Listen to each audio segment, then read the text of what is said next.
Halo adik-adik, jumpa lagi bersama saya masih di sini di channel Kunci Jawaban. Pada video kali ini kita akan melanjutkan untuk membahas buku Bu Pena jilid 6A tema 3 yang berjudul Tokoh dan Penemuan. Langsung saja untuk mempersingkat waktu, adik-adik buka langsung bukunya halaman 215. Adik-adik di sana ada latihan soal subtema 3 yang dimulai dari bahasa Indonesia. Langsung saja saya nomor 1 bacakan. Kata baku dari kata teknologi adalah teknologi, Teknologi. Nomor 2, dari kosakata berikut yaitu ijazah, sakelar, sekering yang termasuk kata baku ada 2, yaitu yang ini adik-adik ijazah dan sakelar. Kalau sekering ini bukan bahasa baku, ini bahasa tidak baku. Bakunya apa? Bakunya adalah sekring.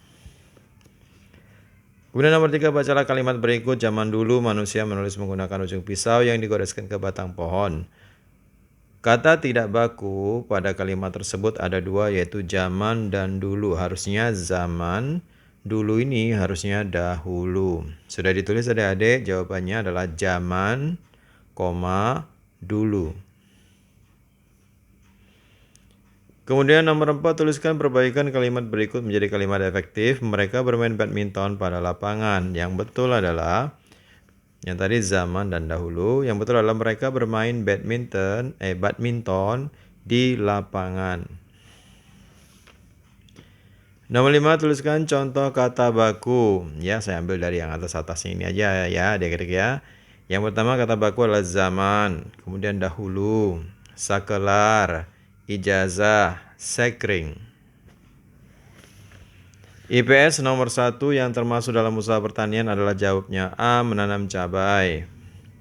Nomor 2, warga desa Buyun sudah mulai menggunakan traktor untuk membajak sawah. Dampak positif yang diperoleh dari warga dusun Buyun adalah nomor 2. Jawabnya meringankan pekerjaan petani dalam menggarap sawah, kemudian kegiatan pertanian menjadi lebih cepat dan efisien. Jawaban ini ada di halaman 207, manfaat atau dampak positif dari penggunaan traktor.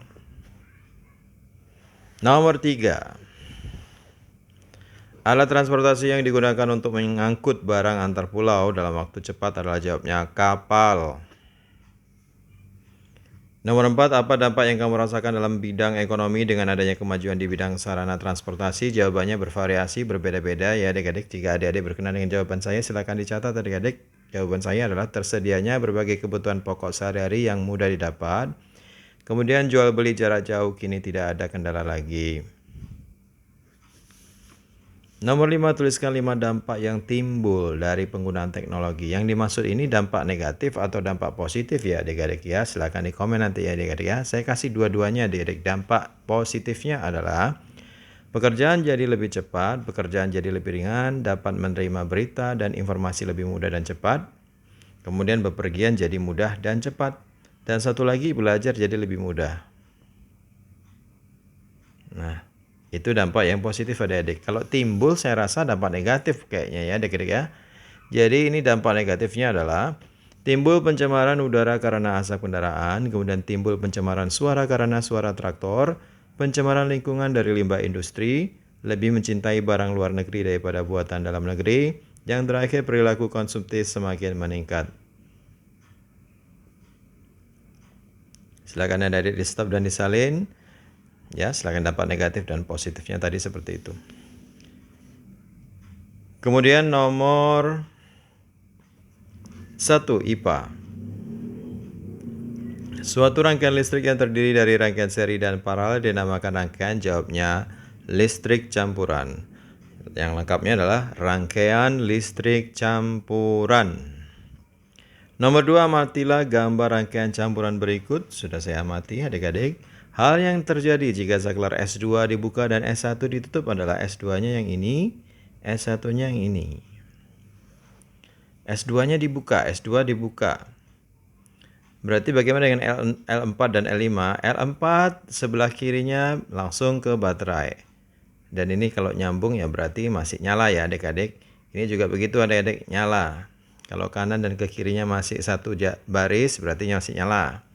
Tapi kalau yang sebelah ini L6 Ada arus sampai sini karena terbuka, tidak ada arus di sini, berarti yang padam adalah L6. Jawabnya D, lampu L6 padam.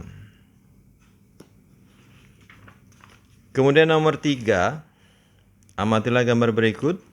Lampu yang akan padam jika saklar S2 dibuka adalah S2 yang ini dia. Kalau dibuka, kalau ini ditutup ya adik-adik ya, baterai mengalir dari sini ke L1, L3, L4, L1 juga. Tunggu dulu. Oh, enggak, L1. Yang langsung mengalir dari baterai berarti dari sini ke bawah, dari L3, L4 ini masih nyambung langsung ke baterai, baik positif maupun negatifnya. Tapi kalau ini dibuka S2-nya berarti yang mati adalah L1 dan L2. Jadi jawabnya di sini adalah L1 dan L2. Nomor 4, tuliskan contoh pemanfaatan rangkaian listrik seri dan paralel di rumah-rumah. Jawaban saya panjang adik-adik. Jawaban saya adalah rangkaian seri digunakan pada lampu taman di antara pagar-pagar taman. Adik-adik tahu lampu taman itu yang di pagar biasanya yang bulat-bulat itu kan ada beberapa ya adik-adik ya. Nah, jika saklar dimatikan, beberapa lampu taman akan mati atau padam bersama-sama. Sedangkan rangkaian paralel digunakan pada pemakaian lampu antara ruangan di rumah. Jika lampu ruang tamu dimatikan, lampu di ruang tidur dan ruang lain tidak ikut mati karena rangkaiannya paralel adik-adik. Nah, itulah aplikasinya. Silakan adik-adik jika berkenan dengan jawaban saya, di stop dulu videonya dan disalin. Nomor 5. Nih, gambarkan sebuah rangkaian campuran dengan 2 baterai, 2 saklar, dan 6 lampu. Selanjutnya tuliskan apa yang terjadi jika salah satu lampu pada rangkaian tersebut padam. Buatlah sesuai kreativitasmu. Ini silakan adik-adik langsung menyontek saja soal yang ada di halaman atau yang ada di nomor 2 adik-adik. Ini sudah rangkaian seri dan paralel. Ini L4, L5, dan L2 ini, dan L ini paralel dan seri ini adik-adik. Ya, serinya yang ini. Paralelnya adalah yang L4, L5 dengan L1, L2, L3 itu namanya paralel. Kalau seri ya L1 dengan L2, L3 itu berseri itu. Oke. Adik-adik jawab ini aja gambarnya ya. Ini sudah 6 juga kebetulan. 1, 2, 3, 4, 5, 6. Ada 6 lampunya, ada 2 saklarnya, ada 2 baterainya. Kemudian adik-adik bisa menggunakan atau mengganti kata-kata itu dengan ini. Pertanyaan serta gunakan kalimat ini adik-adik.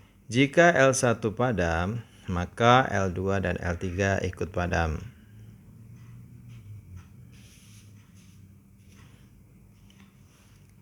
Atau adik-adik juga bisa memakai pertanyaan ini. Hal yang terjadi jika saklar S2 dibuka. Tapi ini saklar adik-adik. Yang ditanyakan tadi adalah lampu. Oke. Ini kalimatnya adik-adik, saya ulangi lagi. Apa yang terjadi jika L1 padam? Gitu ya adik-adik ya. Jawabannya adalah jika L1 padam, maka L2 dan L3 ikut padam. Gitu adik-adik. Sekarang nomor 1 PPKN. Berikut ini contoh pelaksanaan hak di jalan adalah jawabannya yang A, yaitu dapat menggunakan jalan raya dengan aman. Nomor 2, pelaksanaan kewajiban anak saat mengendarai sepeda adalah kewajibannya banyak ya adik-adik ya. Contohnya adalah mengendarai sepeda dengan hati-hati, memakai helm sepeda untuk melindungi kepala, dan berjalan di sebelah kiri. Maksudnya berjalan dengan sepedanya itu ya adik-adik ya, mengendarai sepeda di sebelah kiri, maksudnya begitu. Nomor 3, apa tujuan menggunakan helm saat berkendara? Barusan sudah saya sebutkan, jawabnya adalah untuk melindungi kepala.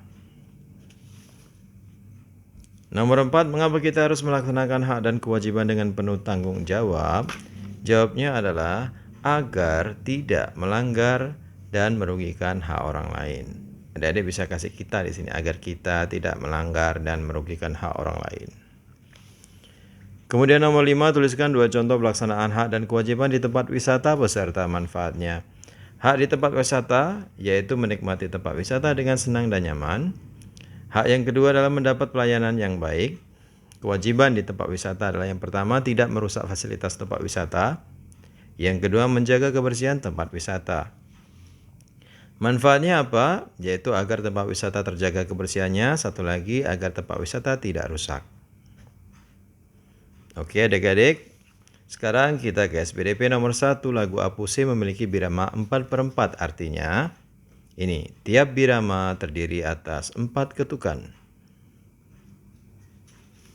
Kemudian nomor 2, interval nada kuart berjarak titik-titik nada. Jawabnya adik-adik bisa cek di halaman 208. Jawabnya adalah 2 1/2 nada atau 2,5 nada. Nomor 3, nama interval nada dari nada satu ke nada yang sama dinamakan. Jawabnya ada di halaman 208. Silakan adik-adik cek. Jawabnya adalah prim. Nomor 4, apa yang kamu ketahui tentang alat musik ritmis? Tuliskan contohnya. Jawabannya adalah alat musik yang tidak memiliki tinggi rendah bunyi dalam kurung nada. Contohnya adalah marakas, gendang, tamborin. Nomor 5, tuliskan nama interval dan jumlah nada dari not C mayor berikut yang A23, B36, C26. Oke, yang A23 nama intervalnya adalah nada sekon. Jumlah nadanya adalah 1 nada. Yang B dari 3 ke 6 interval nadanya adalah kuart. Namanya jenis interval nadanya kuart. Kemudian jumlah nadanya adalah 2 1/2 nada. Dan yang terakhir yang C adalah 2 6.